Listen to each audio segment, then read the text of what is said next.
Welcome back to the Nourish with Purpose podcast. It's Bailey, and I hope you're having a great Wednesday or whenever you're listening to today's episode. I also hope you had a wonderful Thanksgiving. I hope you ate all the foods you love and enjoy, got to see family and enjoy time spent with friends and loved ones. I really did have a great Thanksgiving weekend. I shared a little bit about this on my Instagram story on Monday, which is today, the day I'm recording. But I feel like I'm not feeling super rested after Thanksgiving weekend. We have 3 Thanksgivings. We'll have 5 Christmases. We just, we've got a lot of gatherings, and it's a good thing. It really, really is. And I love the time spent at all of those gatherings, but it is just a lot. It's a lot to socialize, even when you love the people you're with. And so I don't know. I just felt like I also dreamt a lot about work this weekend, and I was probably did it to myself because Nate and I, we both just really like what we do and we like to work, but we also need to be finding hobbies outside of work to spend time doing. Nate was even like, well, we are going to have a pretty big life change happen in March. Like maybe we don't need to commit to doing a bunch of different hobbies now. I'm like, that's accurate. But at the same time, I talk a lot about our purpose, and our purpose is not linked to a specific job. And so when we think about how much value we put into our job every single day, of course, that is so needed and it's so necessary. And a lot of us find a lot of satisfaction in what we do probably, but that doesn't mean it's what we were put on this earth to do. So I don't know, just kind of navigating that all. I really do feel so much better this morning. I took some time. I'm helping my body reset right now, which is really what led me to actually have this be the topic for this week, because I woke up this morning and I went to my early morning exercise class that I lead at 5:45 in the morning. I came home and I'm like, I have to get back in bed after I eat something because I'm just exhausted. And yes, like I'm growing a person, so I can't disregard that. But at the same time, I'm like, I just was really wishing I would have felt a little bit more rested. But anyway, long story short, I went back to bed then and slept until about 8:30. And then I started my morning routine, and I was feeling really crummy until I actually got my poop in a group. And I think that is something that we just have to almost create the discipline around in the mornings. For me, I'm typically pretty disciplined, but at the same time, when you're exhausted or when you're tired or you don't feel like you ever got enough sleep, it's really hard to want to wake up and do everything on your to-do list. And I think Monday is probably the most intimidating day, because if we don't set ourselves up for success on Sunday night, we enter into Monday feeling kind of meh, which is exactly what I did. And I'm here to share the good, bad, and the ugly in full transparency. I think something that I shouldn't say even pride, but I am proud of myself for is I really do think that I practice what I preach to my clients. I don't really preach to my clients, but you know what I'm saying. I really like to follow what I'm telling them to do, because to me, I'm not really going to respect somebody if they're not living out the lifestyle that I want to emulate and then they're telling me what to do, right? So I do try to be really good about certain things, but I think after just a lot of socializing this weekend, I wanted to just lay in bed and rot last night. And so honestly, that's exactly what I did. I downloaded TikTok again, which I'm going to actually delete right now as I'm speaking to you. I scrolled on Instagram for a little bit, and then I decided, okay, it's time to start reading my book. And that was so much better for me than scrolling on anything, doom scrolling, if you will. But what I realized is that yesterday night, I did not set myself up to wake up this morning and just be excited about what I have to do. I honestly felt just kind of meh. I don't even know how to describe it. Didn't feel great, and I don't think we always need to be productive, and I don't believe we always need to be on it, right? Like we can't expect perfection from ourselves. I don't expect that from anybody around me. I can't expect that from myself. But at the same time, I know there's things that would have made me feel better going into this morning and would have started my day off much easier than feeling like I need to go back to bed. But whatever, it is what it is. It happened how it happened. But I will tell you, when I woke up this morning, I did look in the mirror, and like I was saying, this is kind of what started me wanting to talk about the root cause versus Band-Aid approach towards what's going on in your body. But I looked at my tongue, and my tongue, you guys, I would be way too embarrassed to ever share that publicly, like a video of it. But I had like a yellow film over my entire tongue. And when I sent the photo actually in my family group chat, because I was like, hey people, if you haven't looked at your tongue this morning, now is the time, because my digestive system was just a little bit funky. I definitely had some upset stomach issues on Saturday morning and was just feeling not the best. And of course, like, yes, that would be a symptom if you have to like rush to the bathroom and take care of an issue or something. But I really thought, I'm like, okay, I really feel like I ate pretty well this weekend. I obviously ate foods that were different than usual, but I enjoyed them and I wanted to enjoy them and I had no guilt around them. It was wonderful. But when your body starts throwing you signals, it's kind of your chance to be like, oh, I should pay attention to that before I get to Friday and I still feel like turd. So I looked at my tongue. I always think your tongue is a good sign if you're having good digestion. If there is like a yellow or a white fuzzy looking gunky coating over your tongue, it's a sign that there is probably some digestive stress happening in your body. For me, that was very valid. So I used my tongue scraper and I scraped it off, and I probably got a teaspoon, if not more, of gunk off of my tongue. You guys, it was disgusting. It's embarrassing to even share, but I want to be honest. And then when I was like scraped it once, and I'm like, that wasn't even enough. I went back and I scraped it again. And luckily, I use a stainless steel tongue scraper, the only kind I will use. And when I was able to get that all off, my tongue looked much better. Then I decided I was going to do some oil pulling. Oil pulling is a great way to reduce the amount of bacteria in your oral cavity, in that mouth area. Some bacteria is good. Obviously, we want solid immune systems. Bacteria is not evil. It's not bad. I don't buy antibacterial soaps. I don't really focus much on reducing bacteria. But when I know there's an excess of bacteria in my body, specifically, I notice it a lot on my tongue. I know that's probably going to cause digestive stress because we just don't want all of that gunk in our stomachs all day long. And so tongue scraping has been a great method for me, but I really, really needed it this morning. So after I did that, I did some lymphatic drainage, and I'm like, okay, this is kind of my chance to get things back in order. You had 4 days, Bailey, where you had 3 different Thanksgivings. Of course, we're going to have some grace with ourselves, but at the same time, your body needs a little love. So I did my lymphatic massage, and that's something I will tell you, if you are not consistently if you're not consistently going to the bathroom, number 2 specifically, at least once a day, then you should probably be adding in some sort of lymphatic drainage massage just to get things moving and grooving in your body. Movement is a great way to do that as well. Something I did every single day this weekend went for at least a 30-minute walk.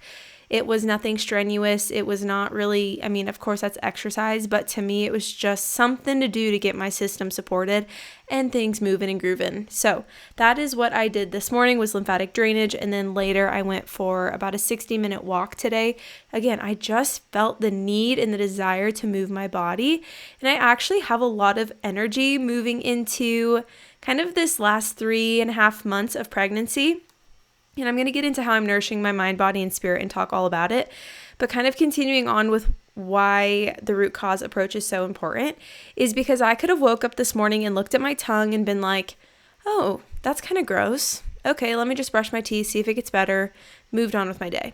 I could even have woken up and been like, oh, look at my tongue. That's really gross. Let me scrape it all off, and then I'm going to do whatever the heck I want for the rest of my day. But again, that is the Band-Aid approach. That's doing something to help temporarily, but long-term, it's not really doing a lot for you. Tongue scraping is great. It's a great daily practice, but long-term, you should be figuring out, why is your tongue gross? Why is my tongue gross? I'm going to be honest, it was disgusting. And I'm not saying it's perfect now either after I've changed some things, but it's all about identifying what is actually happening. Yes, you could scrape your tongue, you can oil pull, you can brush your teeth. Those are all topical ways to help solve an issue, but it's not actually getting to what the actual issue is. And for me, it was digestive stress. And so that's where I really like to tap into traditional Chinese medicine and look at what is happening in my body based off of the signal or the symptom that it's throwing at me. So instead of just taking that and being like, okay, my tongue is gross, I scraped it, whatever, now it's fine, I'm going to move on with the rest of my day, I've decided, okay, what are some dietary changes I know I can make? I want to minimize dairy because that's something that historically has irritated my digestive system. I do raw dairy, and that is something I'm very open about, but I don't typically do traditional dairy. Causes a little bit of an upset stomach. But even now I'm like, okay, I'm still not going to do raw dairy, because what I like about raw dairy is I feel like it really built up my gut microbiome. Raw milk is living milk. Like, there are living probiotics in milk. It's insane. Really good bacteria to support your body. So that is kind of how I've utilized that. But right now I know my body's not really at a point where it can handle that. So I'm doing reduced milk consumption. I never say I'm completely removing, I'm minimizing, because I think there's a lot of restriction that comes with the mindset that we have to completely remove and be perfect all the time, because I know I won't be. I'm also minimizing the amount of sugar I'm consuming. And so I'm only using maple syrup, maybe like a teaspoon this morning in my matcha, and that was about it. I'm also reducing the amount of starchy carbs, breads, and pastas, unless it's at high quality, which is typically what I strive for anyway, is like a sourdough product or a red lentil chickpea pasta. But outside of that, I'm really not going to do much of that. I really just want cooked, warm vegetables. Like, that is what I want my primary carb to be. Also, what comes with this? Reducing the inflammatory foods. Something I do with clients right away when I start working with them. I shouldn't say right away. We do a lot of the foundations, emotional work, and then we jump into anti-inflammatory foods. But looking at like the canola oils, the vegetable oils, the soybean oils, not having that in my food, not having the high fructose corn syrup, not doing any alcohol, which I can't be doing right now anyway, minimizing caffeine consumption. So I made the switch to matcha. All these things, as I'm talking, if you're like, Bailey, like, back up, that is way too overwhelming. I say that this is what I'm doing because this feels comfortable for me, because it's really my job to know what my body needs and how it needs supported, and how I can help other people do that. So for you, maybe this protocol, quote protocol, is going to look different. But for me, I'm like, what do I need to do? And I think this is a great question. What do I need to do for my body to make it feel its absolute best? Ask yourself that question. For you and me, it's going to be a lot different. What our body needs to feel supported and feel its absolute best is going to look different. For me, that's what that consists of. Looks like getting in at least 30 minutes of walking during my lunch break, which I have neglected taking. And so I'm adding that back in from 12 to 1 or 12 to 12:30, taking a time to move my body midday, walk, and just really, like I said, support all the systems, balance my blood sugar. If I walk after I eat a meal, that's probably going to be ideal. So it's just thinking about those little things that I can do to help my body feel the absolute best. That is what we call a root cause approach to healing. The root cause is that I'm having digestive issues. The root cause of that, or not even the root cause, the cause of that is probably the sugars, the canola oils, the vegetable oils, the soybean oils, the milk probably, and the butter and the dairy. That was all in the food I was consuming this weekend. Because like I said, I didn't want to go into it with that restrictive mindset, even around dairy. Like, if there was a dessert that I wanted to try, I was going to enjoy the dessert. But then you have to notice what the byproduct of that is. For me, tongue, digestive stress, either constipation or diarrhea, or even just really smelly gas. Like, those are symptoms that your body needs support, especially with digestion. And I really think that is most often what people notice when they think about digestive stress, is they'll first notice their tongue. And so there is this chart that I'm going to go over about different causes of what your tongue might look like. I'm not going to go through all of them because there are 9 listed in the book. And if you haven't heard of Ancient Remedies by Dr. Josh Axe, I got a lot of information from this book. It's really, really interesting. It's kind of dense, but it's pretty easy to understand. If you don't have an interest in holistic health and you just want people to tell you what to do, probably not the best book for you. But if you want to learn more about traditional Chinese medicine, linked with religion, Christianity specifically, linked with just Ayurvedic medicine, it really does a great job of intertwining all 3. But I'm getting way ahead of myself. We should catch up just a little bit about how I'm nourishing my mind, body, and spirit, which is a segment I do in every episode. And I think that this is one that might surprise you. And it honestly kind of surprises myself that I'm saying this. But I have decided to track my protein intake again using a food tracker.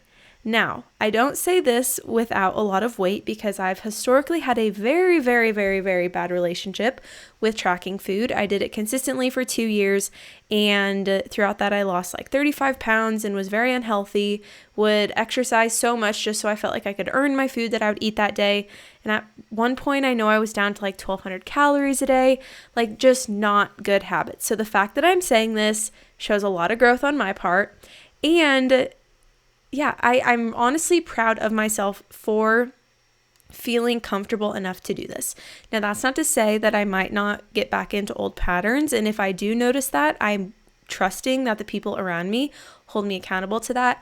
But I honestly think the sheer fact that I'm also nourishing another human inside of my body is enough for me not to want to deplete my body or give it what it needs. Like, I want to eat enough food and I don't care about the calories in my food. Genuinely just want to track protein. And I really feel like that shows just kind of an evolution of my mindset and almost the neutrality I feel around my body. I think I've always been in a state of wanting it to maybe look different or perform better. But right now, although yes, it's hard when you put on clothes and they don't fit and you're like, will my body ever go back to not being pregnancy shaped? But at the same time, like, it's a wonderful thing and I never want to complain about it. It's just that can be a little bit difficult, but I honestly feel really good with where I'm at right now.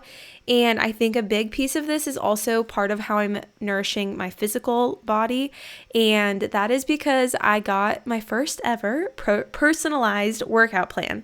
I have been a personal trainer certified for many years now, and I lead group exercise classes, and I've created programs for myself, but my brother is really into exercise and he's really into nutrition, and I really trust what he knows how to do and how to curate a workout program or a workout plan. And so I had him write something up for me, and on Mondays and Wednesdays I do full body, or I say it's full body because I lead 2 Pilates and strength exercise classes, and then I lead 1 functional movement class, and both of those classes do either upper or lower body, so it's basically a full body workout if you go to both. And so then I needed something scheduled for my Tuesday, my Friday, and my Saturday, knowing that I was going to take my Thursday to do more of like a incline walk or walk on the treadmill, and then my Sunday is always my rest day.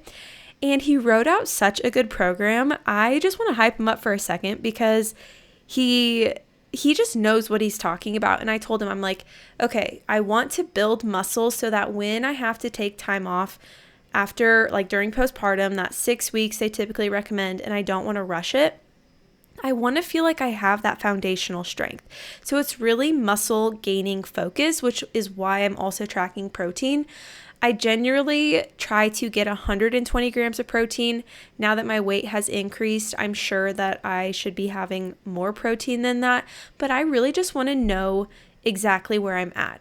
I could look at every food and be like, yep, I know how much is in that. And I look at every meal and I typically am able to calculate in my brain just from tracking for so many years, like, oh, okay, yeah, this meal is probably 25 to 30 grams of protein. But I want the specifics, and it's not for anything outside of just like truly wanting to be able to see the physical result of building strength during pregnancy. And so having a workout program, I'm just really excited about it. I've never had one before. I've never had one for myself before. And so it just made me really giddy. I was looking at it, I'm like, gosh, this is just so fun to like actually have a plan. And I think that's what can stop a lot of us from getting into nutrition or getting into an exercise program or getting into consistently doing breath work, is we don't go into it with a plan, which is why you have to sometimes seek outside support and outside help to get that plan, right? People most often come to me because they have an issue going on that they want to navigate, that they want to figure out a long-term solution for, and they probably also know that they will get some sort of nutrition-focused plan. It's a lot of what I talk about, it's a lot of what I promote, it's a lot of what I do. But with that, I also recognize areas where I don't want to do the research. Like for me, to do research to know what type of weight-focused program I need during pregnancy, no thank you. And I don't just really want to follow a general program that everybody is doing. I wanted something specific because I know the phase after this, postpartum and into recovery, I want to have different goals and different focuses for my physique, and not to be body obsessed, but there are just some things that I want to see happen with my body when I'm recovering and even after my body has recovered. It's just something that I personally want to do for myself. And so I'm getting outside support and outside help for that. It's just finding what you maybe don't want to do the research for or research in, finding people you trust to lead you on the right path. So that's kind of what I'm doing for myself to support both mind and body. And then finally, how I am nourishing my spirit. I feel like there's just a new awareness that I've had, especially with the dreams I've had this last weekend. They really exposed a lot of subconscious thoughts that I maybe don't always bring to the forefront of my mind, but that have been really heavy recently.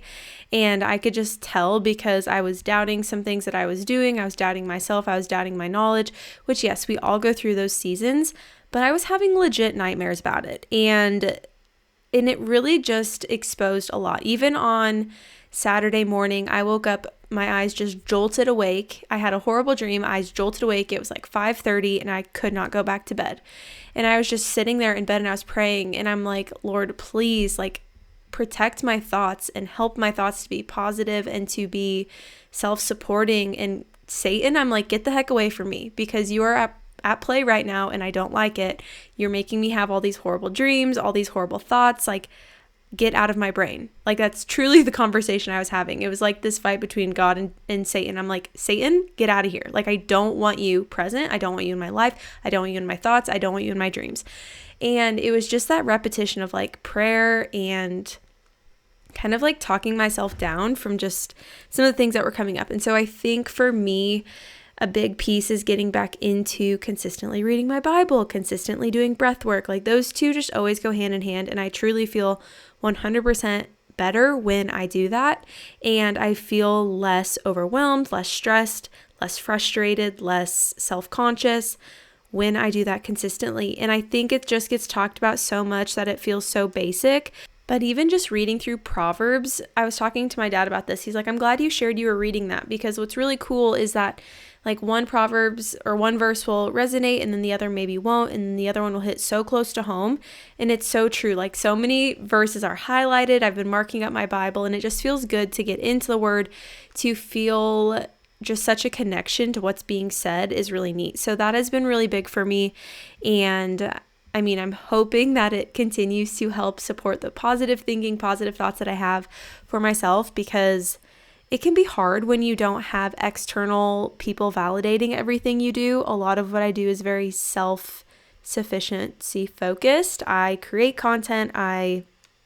Not content as in social media, but I create content in the sense of what I share with my clients and the programs that I run and the programs I create.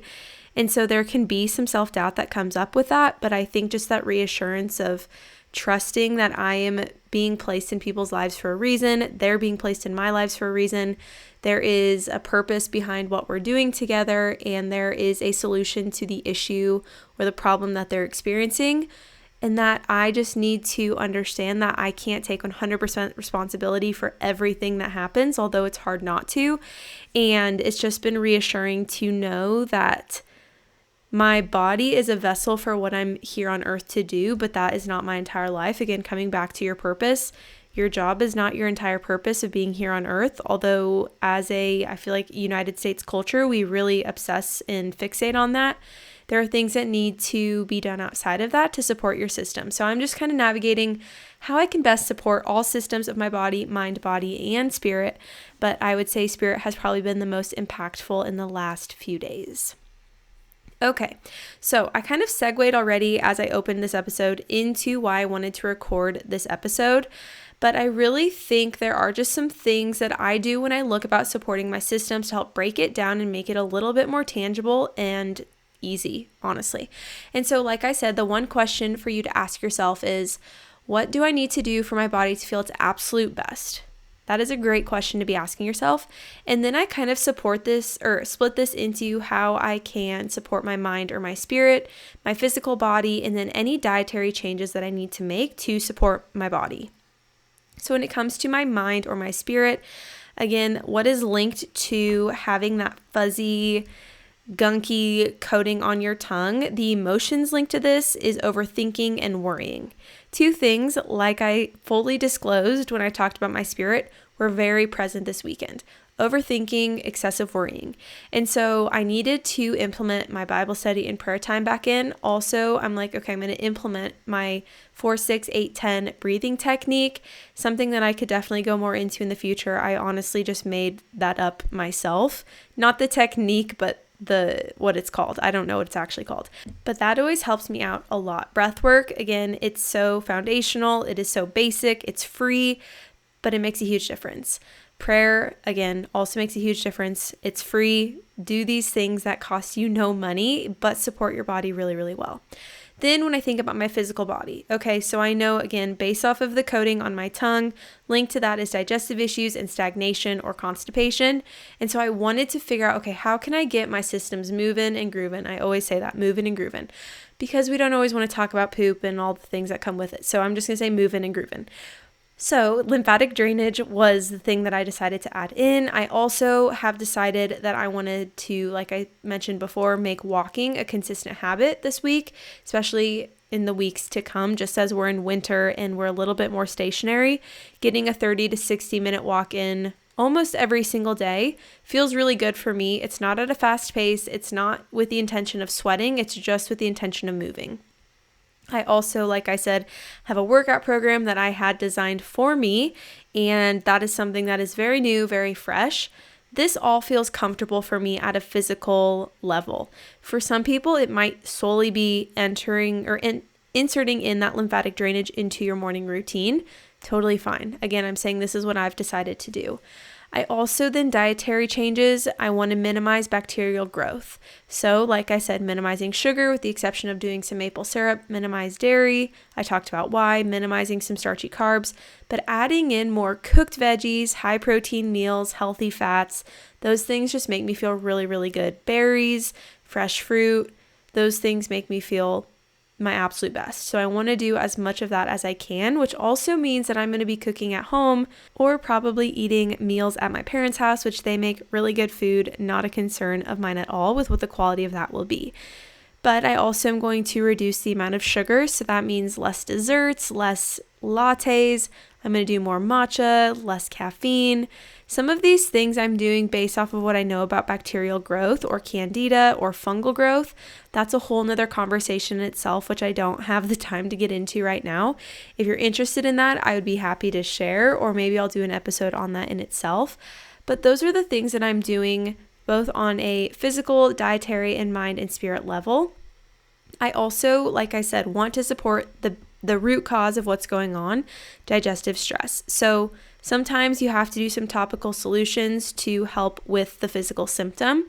So for me, adding in tongue scraping, using a quality toothbrush and quality toothpaste, doing oil pulling so that can reduce that oral bacteria without harming your GI tract. So like a Listerine, I was even just looking at the ingredients in that. It's like methyl salicylate, alcohol, methyl polyhexamer 407, artificial flavor, sodium saccharin, sucralose. The ingredient list just goes on and on. So when we have anything with fluoride or anything that has an alcohol base, it's going to be very harsh on your system, especially your GI tract. So what I like about oil pulling is that it's very non-invasive, something that you're spitting out, and it's like a coconut oil base. So you could really take 1 tablespoon of coconut oil or teaspoon, I guess, depending, and swish it around in your mouth and then spit it out after about 2 to 5 minutes. That is an effective way to do oil pulling. And so, like I said, it's very non-invasive, which is what I like about it, especially less invasive than doing anything with a fluoride base or an alcohol base. So those are just some things I'm doing topically, but of course we have to think, what can I be doing to help my system in itself, the one that is being the most impacted, which is what I mentioned with my mind, physical and dietary changes that I'm making. So you can really analyze your kind of the root cause of some of your symptoms by looking at your tongue, like I've been talking a lot about. You can also look at your complexion. So this is kind of a concept called body mapping. And again, a lot of this information is coming from Ancient Remedies by Dr. Josh Axe. So that is one book that you should check out, or really, I just want to give credit to him because this is not solely based off my own research. But When you look at your tongue, so we talked about the one that is linked to fatigue, digestive problems, loose stool, overthinking, and worrying, that coating on your tongue. Okay, so then if you notice the thin white coating, but the tip of your tongue is red, that is linked to having poor sleep, depression, irritability, maybe some PMS symptoms or mood swings, and constipation. But then if you notice there's no coating on your tongue at all, maybe there's some cracks in your tongue and there's the red tip of your tongue, that can be linked to insomnia, hot flashes, restlessness, sweat at night, irritable ringing in the ears, menopause. Then the last one I really want to go on because it's probably the most common, and this can get tricky because when you're looking at your tongue, you really kind of want to look at legit pictures of a tongue, not just diagrams. But if there is damp retention, so if your environment internally is very damp, you're going to notice a white greasy coating and your tongue is really swollen. So it looks a lot larger. This is linked to bloating, gas, candida. That is what I talked about, that bacterial fungal overgrowth. You feel lethargic, you've got phlegm in your throat, and loose stool. So your tongue can tell you a lot about yourself, which is why charts like this are really interesting. I think until you dive into the realm of traditional Chinese medicine, you kind of think, okay, whatever. It's like, okay, I don't know if I buy into this. I don't know if I believe this. But really, it's fascinating how emotions and physical symptoms tend to show up in clients most often at the same time. If you're really stressed, you typically break out in hives, right? That's not a hive issue. That's not a skin issue. That's not a topical issue. That is a stress-caused or stress-induced issue. So we have to look at the stressor. And it's all about connecting your mind to your body. And I think the root cause approach oftentimes gets kind of like, I don't know, woo. We think it's just kind of like, yeah, whatever, but I'd rather just treat the symptom. That's just kind of what you have to know about yourself. Are you a Band-Aid approach person or are you a root cause approach person? And I think that's where we have to be honest with ourselves and think, okay, what do we believe is most long-term going to be the most supportive? Is just continuing to cover up an issue? So think about acne. Okay, I have all these zits. Am I just going to continue to cover them up with foundation, or am I going to actually try to identify what is causing the acne and link it to almond and dairy consumption, which was my case, right? It's all about just linking it to something happening in your body rather than just accepting that the topical symptom or the symptom that you're experiencing is normal, or that it's something that you just want to continue to cover up. So then when we look at our skin, so many issues are linked to your liver, which is really fun. When I do blood work, I think it's fun because I get to play detective a little bit, but you can find and identify what your weakest organ is. And I tell clients all the time, identifying it as a weak organ doesn't undervalue the organ. It's not to say that your body is weak. It's not to say that that organ is lazy or that there's anything wrong with you. But we do all tend to have what I would say a weaker organ. For a lot of people, I notice it's liver and kidneys. For sure, liver. And we could get into the emotions that are linked to all of this, and I will here in a bit. But when we think about liver, the liver is that area right in between your eyebrows. So when we're thinking about topical things that show up through our skin, so I'm thinking more so with acne, because a lot of us like to scrutinize our complexion and look at our skin and be like, why do I have that pimple right there? It must be hormonal. And then we just move on. Okay, well, I don't always believe that that is the most effective method, because I'm not saying we can't have bumps or acne on our skin and ignore it. But if it's something that consistently happens, you probably want to know why. So if we have that spot in between our eyebrows, that's linked to the liver. If we expand out towards like the tip of our eyebrow on both sides, that's linked to the heart. A little bit above that is your bladder, and then that center part of your forehead is your small intestine. So again, if you notice acne, rashes, or bumps in those areas, it's probably because there is something happening there that is impacting your complexion. So there's something happening within that organ that needs some support. Then if we look at the sides, so to the sides of our eyes, that will be our gallbladder, right underneath your eyes. So if you have bags underneath your eyes, if you notice darkness or puffiness, that's linked to your kidney or liver. Right on that cheekbone area on both sides is your stomach. Right below that is going to be your lungs. And then right kind of on the corners, the side of your mouth will be your colon. Right underneath your nose is your spleen. On your nose or the tip of your nose is your heart.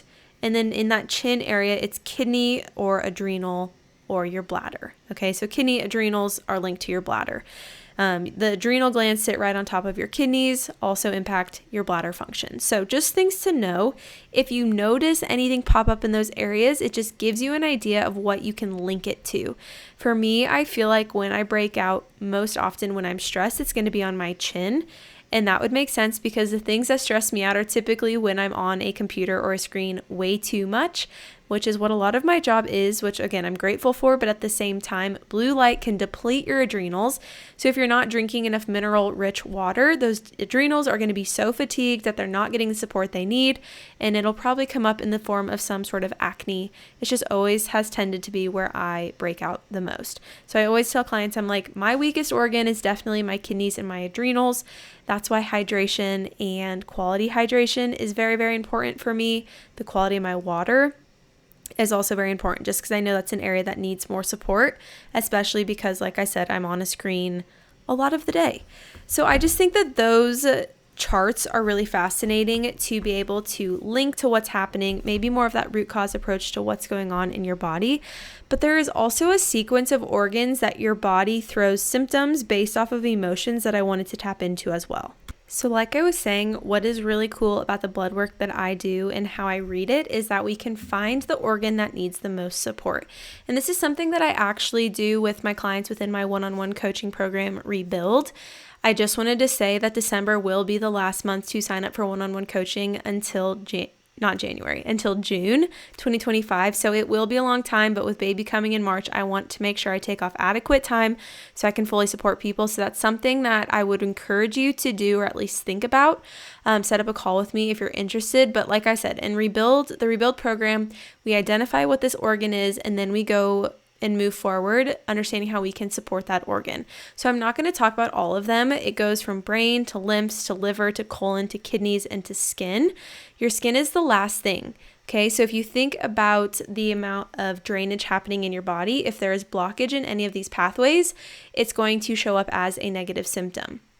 So you'll notice the skin is the last one. That's because everything comes out through your skin.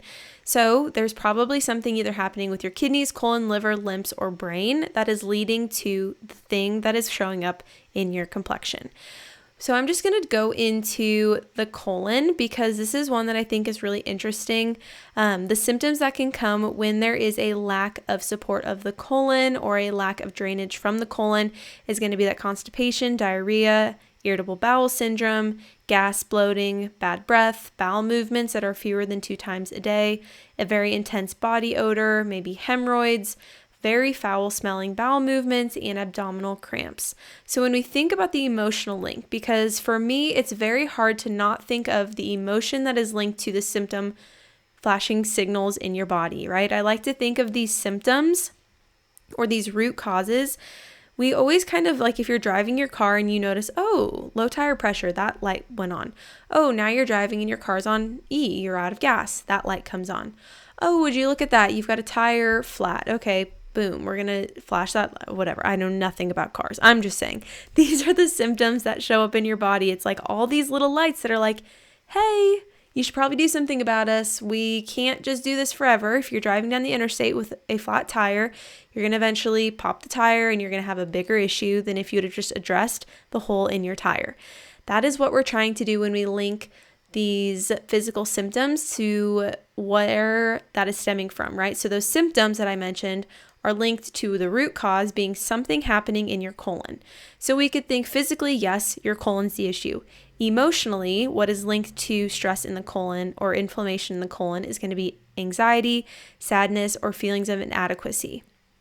One of the tests that I actually don't do with clients anymore, but I did in my Inflamed to Inspired group program, is an element test to see what type of element or environment you have internally. Like if you have a very dry environment, a very cold environment, a very damp environment. Anyway, a lot of these things will also link you to that weakest organ, which is so fascinating. I was talking to my friend, or Lyndon was actually talking to me. She's like, blood work is so cool, but if you just body map and you look at what's kind of being thrown at your body, what symptoms are coming up, and what that's linked to by looking at different Ayurvedic or traditional Chinese medicine charts, you can almost always diagnose what the problem is. And it's so true. Like, I love blood work because it gives me legit numbers to link to different categories to show the level of health in the body, right? Or the level of inflammation in the body. But at the same time, like there's so many things that we can use to identify where the weakness is without even needing to do blood work. That's not discrediting blood work. I think it's so cool and I love doing it. And I think it's a wonderful resource. Even if you feel like you're in perfect health, it's a wonderful thing to have because if anything goes haywire, it gives you that baseline understanding of where your body was at. And then, oh my gosh, okay, now my body is like throwing me all these signals. I'm having all these negative symptoms. Why did that just randomly happen?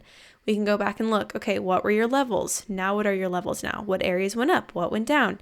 It's really amazing. And I think it's a very, very incredible tool. But again, if we think about the colon, like I said, we can link it to the root cause by those symptoms, but we can also link it to emotions. So we have to target both the emotions and the organ that is weakest. So when I work with clients, we're going to add in some sort of lifestyle change, dietary change. By this point, we've already done that. So it's typically a supplemental change that we can do just to put less stress on that area of your body. And then we have to think about what are we doing with the emotion side of this. Maybe emotions aren't even a factor anymore because we've worked for how many weeks on stress management, setting boundaries, your mindset, and all of those things. Maybe the emotions aren't as heavy, but the colon is still being impacted. So what can we do to support both? And we really do work our way through all of those. In this guide, I'm just looking at it right now from week 11 of the one-on-one coaching I run, we look at the brain. So if it was brain, I guess we don't just look at the brain, but we're going to look at brain, lymphs, liver, colon, kidneys, and skin. So let's say your brain was the weakest organ. We would look here, be like, okay, what nutritional support can I do? It's all listed here. All the things you can do nutritionally. Okay, what would be a good supplementation? All listed out here. Okay, what is the emotional link? Okay, so here are some two questions. For example, if your brain was your weakest organ. Any past traumas that you haven't let surface yet? If so, do you feel ready to open up about them? The second question here, what causes you the most anxiety day to day? What is one small habit you could add in to minimize this? And then we think about what we're trying to minimize overall. When it comes to the brain, what is linked emotionally to that is going to be trauma and anxiety. So that's why 2 questions are circled around that. And those are very loaded questions. Like this could get to the point where there's things I can't do to help clients anymore, which is where I'm like, okay, are you seeing a therapist or a counselor? Somebody that can help you work through some of these things. But sometimes even just talking about it and having a space to open up about what's going on and what's happening is enough for people to finally feel that release or that impact on that specific organ. So I know this is a lot of information, but kind of getting back to using your physical symptom and also having an understanding of what could be going on in your body is nice by utilizing blood work or utilizing these types of charts that I'm talking about. When we look at blood work, we can see where there are deficiencies. So we can see where your body needs some extra support. We can see the organ that needs some extra support. And I think that is really nice because we can see both deficiencies, but also if there's an excess of something happening in your body that we want to minimize. But oftentimes, I wanted just to give some client examples that I see because digestive issues is definitely one of the biggest things that I think people come to me with. And I think what's really interesting when we take a holistic approach is I'm not implementing a probiotic right away. So if you think, oh, digestive issues, there's probably something wrong with my gut bacteria or my gut microbiome. A lot of people know about gut health at this point. It's not like it's new information. But at the same time, like how many of us are doing all the little things to support our gut instead of just taking a probiotic to kind of mask the symptoms?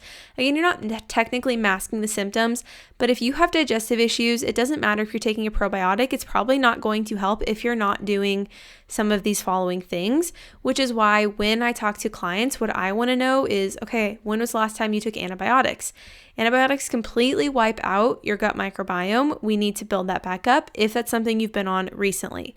In my opinion, every antibiotic should be prescribed with a probiotic because you need to be rebuilding and supporting the gut microbiome if you're going to be taking something that is going to wipe out your system. Whole conversation for another day. Then we look at medications. What medications are you on? Are there any side effects of those medications that are causing constipation or causing diarrhea, right? Those are things that we're going to see. I'm going to talk about high cholesterol here in a second.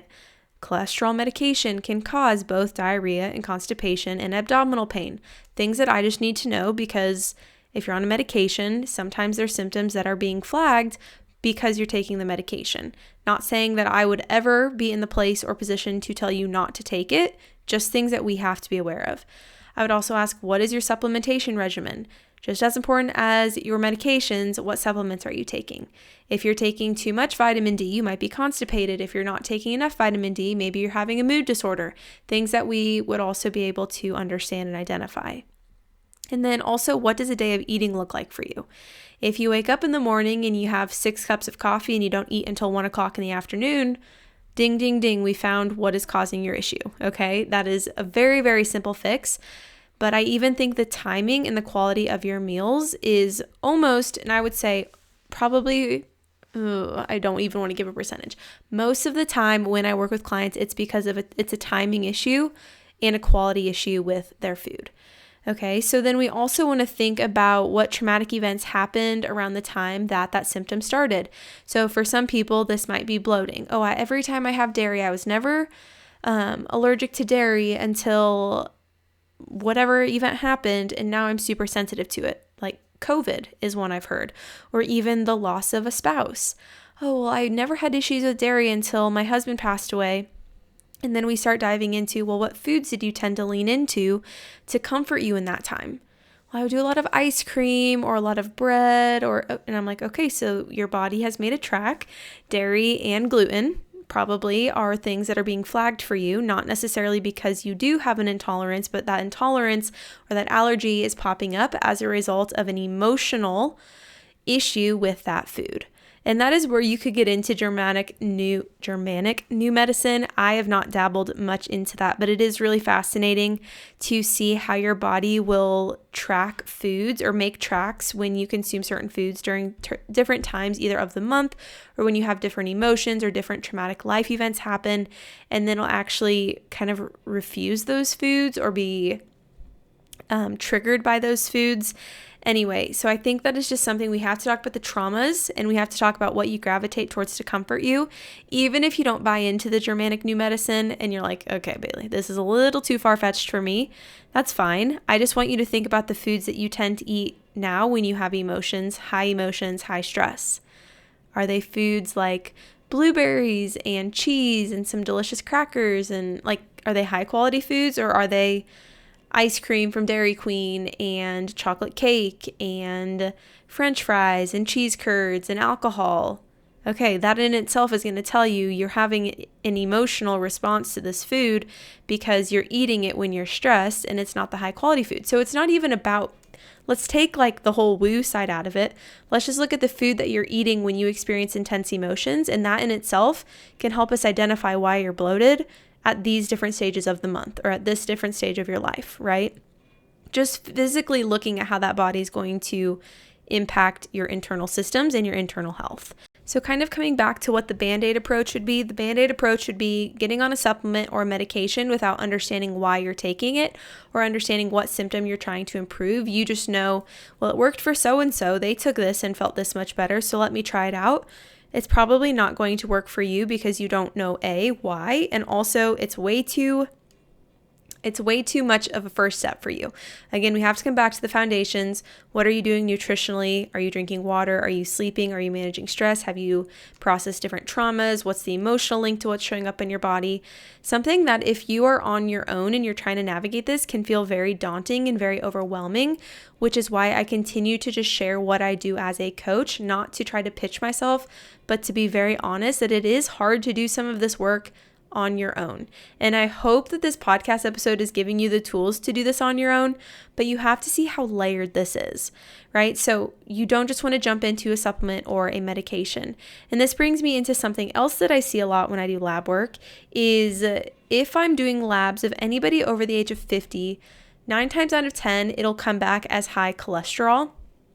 And what's really interesting is typically the functional markers are much more narrow and specific and honestly hold it to a much higher standard than the normal ranges would, that they would just typically use at a basic lab center when you would get your blood drawn. But that one actually is more narrow than the functional measures, which is really interesting, and we could get into why I do believe that is. But also the common signs then of getting on a medication for high cholesterol is going to be headaches, constipation, bloating, diarrhea, dizziness, type 2 diabetes, kidney disease, rashes. So again, we're looking at high cholesterol when we look at labs. This is to give a lab example rather than a symptom. Let's say we look at labs, we see high cholesterol. Maybe I don't see that, but traditional markers see high cholesterol. So instead of looking at, okay, well, why is the high cholesterol happening? What does your diet, what does your lifestyle look like? Oftentimes, you're going to leave that appointment with a prescription to get on a medication. And what I just want to point out here is if you were not asked what type of food you were consuming and what your exercise regimen looked like, what your sleep looked like, then you should be maybe more concerned about just getting a prescription, right? You should be questioning, why was I just given a prescription, but I don't even know what I can do lifestyle-wise to fix the root cause of what's going on, right? Maybe it is your diet, maybe it's your lifestyle, maybe it's your lack of sleep, lack of hydration. There's so many things that, yes, maybe the root cause is high cholesterol or something happening in your body that we're seeing through blood work. I wouldn't even say that's a root cause, but maybe a symptom is high cholesterol. Okay, well then, yes, we can fix the symptom with a medication, but more of a long-term solution to that symptom is going to be looking at the lifestyle changes that you can make to support that symptom, even if we don't know, again, what exactly is happening internally for that to be happening for you. Okay, and then when I think about skin issues, again, this is kind of all over the place, but getting to the root cause of skin issues. I think really what I struggle with a lot of the times going to the dermatologist is it's always very topically focused. So yes, there are things that you can cure with a medication. There are things that you can cure with a cream topically. So thinking like symptom, when I talk about the bloating, giving a prescription example with the high cholesterol, giving a topical solution from a dermatologist. I went to the dermatologist when I was back in college. I had this little rash all over my hands, and I went there 4 different times. They never did blood work, and they never really could identify what the rash was. And I understand, like, it's very hard to diagnose topical things. Skin conditions are a beast of their own. I will be 100% honest with that. Even with what I see with like eczema among clients, like it is a whole different sphere and there's so much around it. But I still have all these little scars on my hands from where I was itching like crazy, these little bumps. And I went in and it gave me 4 different topical creams, never did blood work, never looked at deficiencies, never asked about diet, sleep, lifestyle, stress. And then, that was a season of my life I would say was pretty high stress. This was before me and my husband, Nathan, actually were dating. I hadn't seen him for probably 8 months after he graduated from college. He was doing his thing. And honestly, that put a lot of emotional stress on me because I don't know if I've shared this before, but one of the first times I met Nathan, I came home and told my mom, like, I met this boy and I know I'm going to marry him. I can't explain it and I don't know why, but I know that I'm going to marry him. And I think everybody thought I was a total wackadoodle. Like, that is crazy. And I would never have told Nathan that in the moment. But like, I just knew when I met him that was going to be my husband. And so then to go through 8 months of not seeing him, honestly not knowing where our relationship was really at or going, was very high stress for me. Not because I was like grasping to the obsession over wanting to marry him, but I just like missed him. I wanted to see him, and our lives just were not in the same, we were not in the same paths at that time in life. And as soon as we started dating, my skin cleared up. And I've never really thought about that link until recently. Nathan and I were actually on our way to Omaha yesterday, and we were talking about topical skin conditions and how it's really hard to help people understand, like, it's an internal issue, because when you go to the dermatologist, and I'm not saying I'm smarter than them by any sense of the word, because I could not do what they do. I'm speaking from my experience of going to the dermatologist and getting 4 creams and never being asked anything about my lifestyle or what even my skin was exposed to. Like, oh, do you wash your hands after you go to the bathroom? Oh, do you live in a sorority with 75 other women? Yes. Okay. Well, maybe there's something going around the house. Like, none of that was discussed, which I think is what's hard for me because I'm so root cause focused. I want to know the why. I literally question everything, which probably is a fault of my own because I probably know too much about a lot of things that people don't even want to hear or know about. But coming back to the dermatologist, I'm like, okay, well, like, why couldn't they have given me an answer? This is the top dermatologist in the city that I went to college in, like the top. They have multiple locations. I was like, surely they'll be able to figure this out. And I found no relief. I found no answer. And I think that's where some of us find ourselves coming to the root cause, more holistic medicine approach, is because we've gone different routes and we've not gotten answers. And it's almost like last case scenario that we finally have a symptom that is so extreme that we can't handle it any longer, and we want somebody to help us fix it, which is what brings us to holistic health, brought me to holistic health, right? Tried a lot of different things. I tried different things, very Western medicine route for 2+ years, and didn't really notice much relief. So I'm like, what do I have to lose? And I just hope that some of us don't let ourselves get to that point where we're like, what do I have to lose? Let me just try this woo hippie way of healing my body. I don't believe it's super woo or hippie, but it is out there and it's different, and it's a different opinion than what a lot of people probably have. Not putting a diss, of course, I always say this because I don't want people in the medical field to be offended by me talking about this. What that Western medicine does is crucial. It's needed. It is absolutely necessary. I just think sometimes we get to a point where we are so tired of not knowing what's going on, and we want to figure it out, and we want to take a different approach. And I don't think there's anything wrong with that either. And again, you're going to find where you fall on that spectrum. Maybe you're like, yeah, Bailey, I don't buy into any of this. I think it's totally woo, out of my realm. Not offended at all. Just as I hope you're not offended by me maybe being on kind of the opposite side of the spectrum, right? It's just where we all kind of fall.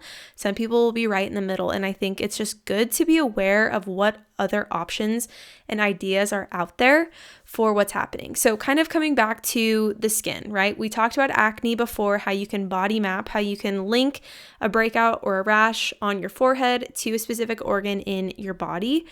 We also know that there are deficiencies that are linked to acne. So this is why if I was to go to the dermatologist and they never did blood work, now at that time I had no idea, but now it would raise a red flag. Like, why do you not want to see if there's a deficiency happening in my body?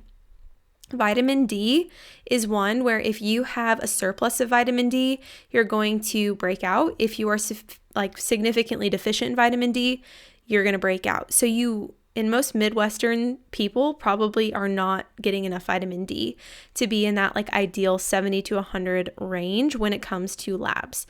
So when we think about even just vitamin D, that could be a link to a lot of back acne or facial acne. Or we think about vitamin B, B6, B12, B9, those are all valuable vitamins for skin complexion and skin health.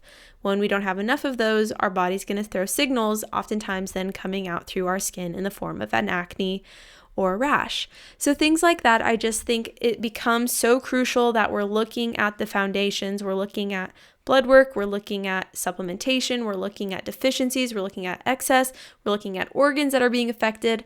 All of these layers that might sound really overwhelming and complex, but when you break it down, can all really be navigated pretty realistically, pretty low cost, and independently if that's something you genuinely wanted to do on your own or explore on your own. I feel like this information was a lot and this episode was very loaded. If you have questions, please do not hesitate to reach out to me. If you're like, hey, can I have a photo of that chart of the face? Or can you explain that more in depth about the organ linked to this area of my face? Or send a photo. I have a breakout right here. What organ is linked to that? Just message me, people, because I know sometimes I can get on tangents and I can just passionately talk about something. And I honestly kind of black out when I record podcast episodes because I just get so into what I'm talking about that I don't always gauge the level of information that I'm giving. Not that I think it's super advanced, but just a lot of information at once. So it's okay to take this in bite-sized pieces. If there's one thing I talked about on today's episode, I want you to further explore that one thing if it kind of piqued some interest for you. But I did also have a couple takeaways that I wanted to leave you with just as kind of an overarching thoughts or overarching opinions. The first one here is to question the norm. Like I said, I literally question everything. When somebody's like, oh, I have all these warts on my hands, I'm like, why? Why is that happening? It's not just because you've got warts on your hands. It's not because you've been touching frogs, right? It's there's something happening internally, probably a fungal issue, an immune system focused issue that we need to be looking at. I question everything. And I think that's where I maybe get my brain in trouble. I usually am like very reserved with what I'm kind of navigating when somebody tells me a health issue. I'm like, okay, I need to think about this a bit before I actually like talk on it. But at the same time, then my brain and the wheels are always turning. And I don't really wish that on you, but I do think it's important to question the norm. It's okay to not fully believe in alternative medicine. It's okay to not fully believe in Western medicine. It's okay to be somewhere in the middle. It's okay to be really far one way, but have interest in the other. Like, I think we just need to be open to alternative ways of healing our body, because there are so many articles and research and books and all of this stuff out there for us to just absorb and take in and kind of choose what we want to really dive into, what we're not so interested in. Like I said, that Germanic New Medicine, I've barely tapped into any of that. It's a realm that I truly just don't have the capacity to look into right now. I think it's really fascinating, and I think for some people it really, really works. I think for other people, they think it's bogus and they don't believe it works. Whatever you do, it should really just align with your belief system. And then I think you'll also from there be able to decide where and how your beliefs are being molded or shifted throughout time. I would never have thought that I would have some of the beliefs that I have right now, even 3 years ago. I know there's this, and I'm not going to get into it, but there's this one big conversation. And it comes up a lot when you have kids and you're like, oh, making a decision for another person. 3 years ago, I would have thought the beliefs that I have around it are absolutely wackadoodle, totally insane. And then I look more into it and I'm like, I honestly firmly believe that this is the right route for me and my family, or me and my child. And I think that's okay. And I think it's okay to shift and adapt and change based off of questioning things and doing the legit research to make a very educated or even just very aligned decision with what you believe, right? I'm not here to tell you what to believe. I'm here to just give you some different ideas and some different concepts for you to maybe explore a little bit more into, but question the norm. Also, number 2 takeaway here is to do your research before taking a medication or a supplement, especially if you're on the fence about it. This goes with supplementation as well. A lot of people try to push supplements. They're kind of becoming the new pharmaceutical industry is supplementation, because everybody claims to be taking something that changed their life. And if it does not feel comfortable for you, or if you're not fully into it, then don't do it. Do your own research before you do any of that. And the third thing here is don't take it's genetic as an answer. I think oftentimes when we don't know what to tell people, it's like a lot easier to say, well, it's genetic. I think eczema is one I know can be kind of like controversial on if it's genetic or if it just happens, or same with like type 2 diabetes. Oh, is that genetic? Is it just happen? Gestational diabetes is another one. Oh, it's genetic, or does it just happen based off of your lifestyle? Don't just accept that it's genetic as your answer. I think there's so much more that goes into it. And even if it is genetic, that doesn't mean that you just have to be okay with having that same thing happen to you, right? Breast cancer runs in my family. I did genetic testing. I'm like, 34% chance I'll have breast cancer at some point in my life, right? That's not me just going to sit here. Okay, I'm just going to accept that I'm going to probably, maybe, potentially get breast cancer and just let it happen. No, I'm going to continue to do the things that I need to do to support my body every single day to hopefully prevent that from happening. And sometimes we can't prevent it from happening. But it's just really not accepting or not taking that as an answer, because it doesn't really give you an answer. Even if you accept, okay, it's genetic, your next idea should be, then what can I do to prevent it? Or what can I do to minimize the impact it has on my body? Or what can I do to support my body if I do get that diagnosis? It's just things that we have to be thinking about if you know it runs in your family, or if it's something that is of any concern to you right now. Just be aware of what you can do if that were to become a diagnosis, or if that were to be something that you get from a parent because it was hereditary or genetic, right? So just don't take that as an answer, but also don't be debilitated by it, and have kind of that plan of action around what you do if it does happen to you. And I know cancer is a very extreme example. My mom's also had colon cancer, so it's like, I know that runs in my family, and I think for a lot of us it does. It's like, how can I support my colon? I ask myself that all the time. Even though they did the genetic testing on this type of cancer and it's not genetic, they say. It's like, well, what can I still be doing to support my colon? Things that I'm just actively aware of because I know of my family history, and because I don't want to,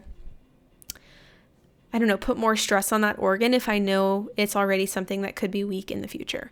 So just a lot of information here, and I know this might feel a little daunting, but again, take it one bite-sized piece at a time. If all of this was too much for you, it's okay to sit back, find that one thing that you want to dive into. Maybe you're like, Bailey, I don't buy any of this. I think I'm going to keep doing what I'm doing. Again, totally fine, but I really hope this episode just brought a different perspective, maybe gave you some different questions or ideas to ask yourself if you're trying to identify what the root cause of your issue is, and gave you some fun new tools to use to body map, right? The skin or your tongue to identify, again, what else is showing up or happening in your internal body. So let's go ahead and close today's episode in prayer before we wrap today's episode up. So dear Lord, just thank you for today. Thank you for the ability to share and have a space to share openly about my beliefs and the things that I've done over time just to reduce the negative impact of the things around me on my body. I thank you for the vessel that you've given us to support and to take care of, and that we all just take that honestly pretty heavily, that you gave us this body, you gave us this temple, and how we take care of it goes so much deeper than just how it looks on the outside, but how it feels on the inside. I thank you for whoever's listening to today's episode, that they always leave feeling encouraged and inspired and really just confident moving forward. I just never want to put stress on them, and I just pray that they don't feel stressed, but that they feel encouraged and that they feel moved to do something new, something different for their body to support their systems. In Jesus' name we pray, amen. All right, so like I had mentioned multiple times on today's episode, I am opening up one-on-one coaching for December, but it will not open up again until June, which is so sad and so crazy, but so many good things will be happening in those months. So if you're interested in one-on-one coaching, all of the information is in the description of the episode. This is something that I genuinely couldn't encourage enough, because not only do we focus on the foundations and getting those down really well, we focus on implementing dietary changes based off of different symptoms or conditions that you're experiencing, different goals that you have, and then we look into your environment. So we look into parasites, mold, metals. Blood work is a huge piece of this. It's blood work linked to whole body healing, reducing inflammation. It's been so fun to walk hand in hand with clients in this program, and I really can see the value in it. And I don't say that just because I created the program and believe in what I'm doing, but I do.